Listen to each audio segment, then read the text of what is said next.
إلا أن يدعو الناس إلى التوحيد وأن يحذرهم من الشرك. الحمد لله حمدا كثيرا طيبا مباركا فيه، وأشهد أن لا إله إلا الله وحده لا شريك له، وأشهد أن محمدا عبده ورسوله.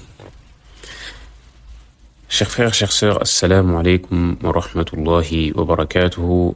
Inch'Allah ta'ala, nous reprenons notre lecture, la lecture de Al-Urjuzatul Mi'iyya, et nous revenons sur le poème. Durant le dernier cours, nous avons vu la bataille de Banu Qurayza, cette tribu juive qui avait rompu le pacte après la bataille de Al-Ahzab, qui est la bataille des coalisés, lorsque les Qurayshites se sont rassemblés avec des tribus arabes et sont venus attaquer Médine directement. Ensuite, après cela, l'auteur nous dit وَفِي ذَاتِ الرِّقَاعِ et في غزوة ذات الرِّقَاع. Après la bataille de Banu Qurayza, il y a eu une bataille qui s'appelle ذات الرِّقَاع.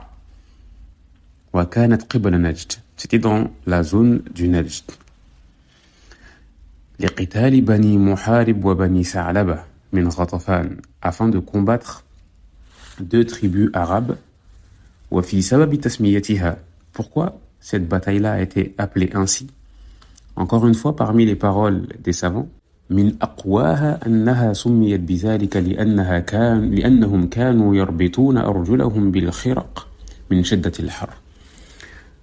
Parmi les paroles les plus fortes qui sont venues concernant l'appellation de cette bataille, c'est que durant cette bataille-là, il faisait très très chaud, à un point où leurs pieds, ils attachaient leurs pieds avec des torchons. Il a certes été rapporté dans les deux recueils de l'imam al-Bukhari ainsi que de Muslim que Abu Burda rapporte de Abu Musa al-Ash'ari, qui est un compagnon. Il nous dit, Abu Musa, خرجنا مع رسول الله صلى الله عليه وسلم. Nous sommes sortis avec le prophète صلى الله عليه وسلم.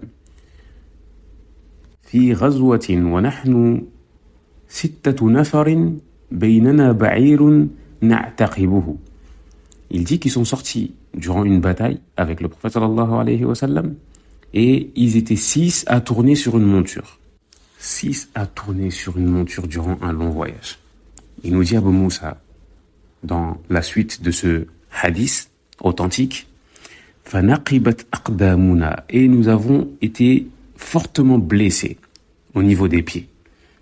فَنَقِبَتْ قَدَمَايَ, c'est-à-dire, là il parle de lui-même en disant j'ai été fortement blessé à mes pieds. وَسَقَطَتْ أَصْفَارِي, regardez à quel point ils ont été blessés au niveau des pieds. Il nous dit jusqu'à ce que mes ongles tombaient. فَكُنَّا نَلِفُّ عَلَى أَرْجُلِنَا الْخِرَقِ. Khiraq, jamu khirqa, c'est-à-dire ils attachaient à leurs pieds des bouts de tissu. Cela, encore une fois, afin de se protéger du soleil, tellement il faisait chaud et tellement le voyage était long. فَسُمِّيَتْ غَزْوَةُ ذَاتِ الرِّقَاعِ, et c'est pour cela qu'il y a eu cette appellation-là. Il nous dit encore لَمَّا كُنَّا نَعْصِبُ عَلَى أَرْجُلِنَا مِنَ الْخِرَقِ قال أبو بردة فحدث أبو موسى بهذا الحديث ثم كره ذلك. Ici, il nous dit que, Abu Burda, bien sûr, il dit que lorsque Abu Moussa leur a raconté ce hadith-là, il a comme regretté. قال كأنه يكون شيئا من عمله أفشاه. C'est comme si il a regretté car c'était une chose, encore une fois, difficile qu'il a fait pour Allah et il s'en est voulu car il ne voulait pas que ses actions soient annulées. Il ne voulait pas que ses actions soient annulées. Et cela car ils avaient peur de l'ostentation, contrairement à beaucoup de gens de nos jours. واختلف في وقت هذه الغزوة والصحيح كما قال ابن القيم وابن كثير أنها بعد الخندق. Le moment de cette bataille-là, les savants ont divergé sur le moment précis même de cette bataille-là. Mais la parole la plus juste, comme cela a été rapporté par Ibn al-Qayyim ainsi que Ibn Kathir, c'est que elle a été après la bataille des coalisés. ومما يدل على ذلك أن ابن عمر إنما أجازه صلى الله عليه وسلم في القتال أول ما أجازه يوم الخندق وثبت عنه صلى الله عليه وسلم في الصحيحين أنه قال غزوت مع رسول الله قبل نجد فذكر صلاة الخوف. على كل حال, ici pour vous résumer ce qu'il nous dit Cheikh Abdul Razak Al-Badr, c'est que cette bataille-là fut après la bataille des coalisés, et la preuve de cela c'est que Ibn Umar, qui est le fils de Omar ibn al-Khattab, a été autorisé à combattre avec le prophète sallallahu alayhi wa sallam qu'à partir de la bataille des coalisés. Et il a été rapporté dans les deux recueils qu'il faisait partie de cette bataille-là. Donc du coup, ça prouve que c'était après la bataille des coalisés. Et durant cette bataille-là, fut légiférée la prière de la peur. La prière de la peur, elle consiste à effectuer la prière durant le combat. Et ici, on voit l'importance de la prière. Même durant le combat, le prophète sallallahu alayhi wa sallam a été ordonné de prier. Les compagnons ainsi que les musulmans. Bien sûr, c'est une prière spécifique, avec une manière spécifique, mais la prière n'est pas abandonnée. Alors que dire d'une personne qui ne prie pas alors qu'elle est dans la paix, alors qu'elle est en pleine santé, en bonne santé? Je n'ai même pas les mots. Une personne qui a la capacité physique de prier, même si tu n'as pas la capacité physique, tu as la possibilité, tu as le temps de prier, tu es vivant et tu ne pries pas. Alors que le prophète sallallahu alayhi wa sallam ainsi que les compagnons ont prié pendant le combat. En fonction de s'ils vont être en face de l'ennemi, il y aura une posture à adopter. En fonction de si le combat est atroce et que c'est l'heure de la prière, même pendant le combat, ils prient. On voit l'importance de la prière. À un tel point où les savants ont divergé sur le jugement de celui qui délaisse la prière. Certains ont dit que c'était un mécréant, d'autres non. Mais ici, le but n'est pas de venir et de parler et de dire qui a dit et qui a dit. Non, mais c'est juste pour voir que, imagine que les savants ont divergé sur ton cas. Les savants ont divergé sur ton cas. Est-ce que tu es encore musulman ou pas? Tu délaisses ce lien-là qui te relie directement à Allah subhanahu wa ta'ala. Nas'alullah subhanahu wa ta'ala al-'afwa wal-'afiyah. Donc durant cette même bataille-là, il y a eu Al-Qasr.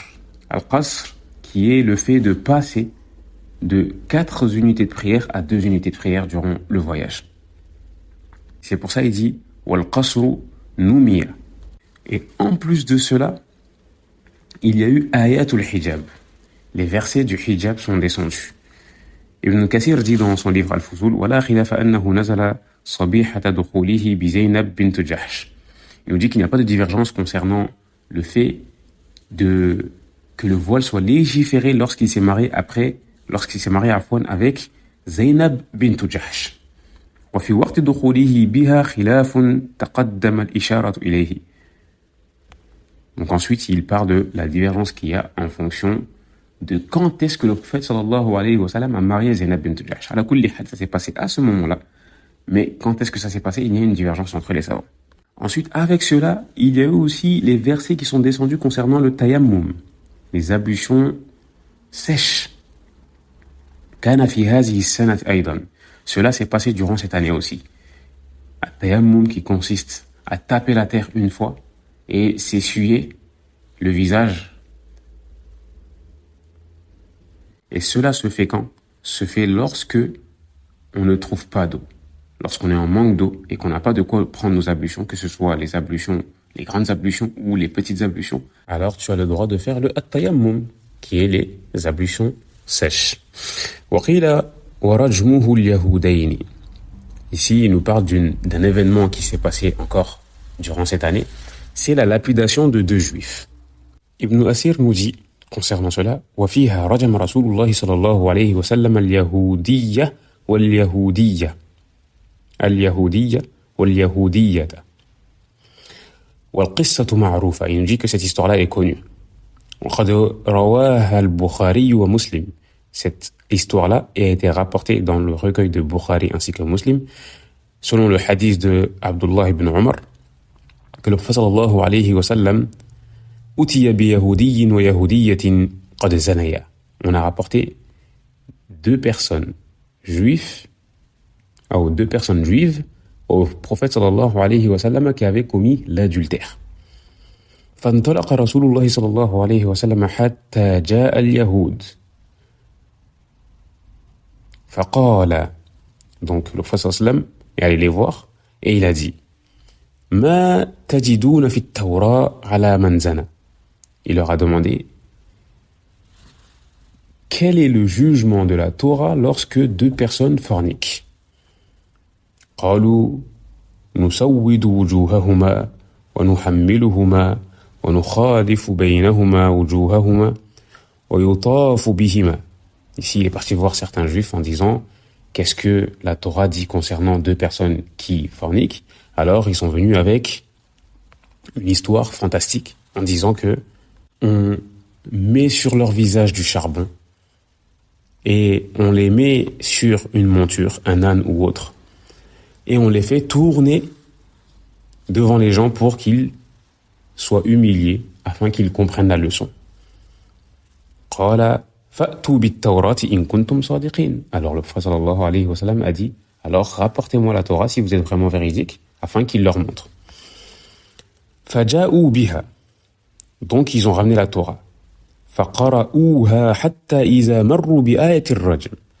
Et ils ont récité la Torah jusqu'à venir au verset qui concernait la lapidation.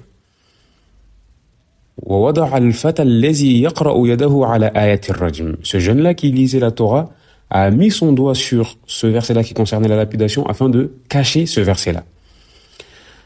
وقرأ ما بين يديه. Donc il a lu ce qui l'a rangé. وما وراءها. فقال له عبد الله بن سلام. Et Abdullah ibn Salam, qui était un juif qui s'est reconverti, il lui a dit, وهو مع رسول الله, alors qu'il était avec le prophète sallallahu alayhi wa sallam, مره فليرفع يده. Ô messager d'Allah, ordonne-lui afin qu'il lève sa main. Pourquoi cela? Car encore une fois, le prophète sallallahu alayhi wa sallam ne savait pas lire déjà de base.